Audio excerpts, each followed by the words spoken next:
जदि आपण +2 एडमिशन पई ऑनलाइन रे आवेदन करिसेंती एवं पेमेंट करबा समय रे आपनका अकाउंट रो पैसा कटि जायछि किंतु साम्स वेबसाइट रे पेंडिंग देखाउछि तेबे कोन करिवे चलंतु एहा विषय रे जानिबा। यह एक साधारण समस्या जहाँ सर्भर समस्या कारणरू होइथाय। वर्तमान ओडिसा रे बहुत सारा छात्र छात्री +2 एडमिशन पई आवेदन करुछंती तेणु सर्भर उपरे अधिक चाप पडुछि जहा फल रे पेमेंट प्रक्रिया रे किछि विलंब हेउछि। मु निजे मध्य एही समस्यार सम्मुखीन होइथिली।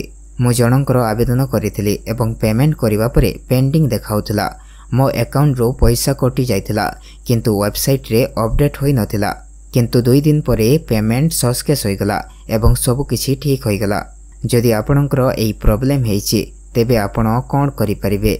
साधारणतः पेमेंट करिवा परे 48 घंटा भितरे सक्सेस होई जाय तेणु आपण किछि समय अपेक्षा करंतु।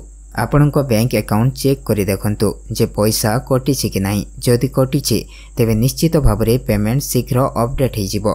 जदि 2 दिन परे मध्य पेमेंट पेंडिंग देखाउछि तेबे आपण साम्स हेल्पलाइन को जोगाजोग करि परिबे। से माने आपणक समस्यार समाधान करिबारे सहायता करिवे। जदि आपणकर एही समस्या अछि किंबा अन्य कोनोसी प्रश्न अछि तेबे कमेंट सेक्शन रे लिखंतु। आमे चेष्टा करिवो आपणको सहायता करिबाको।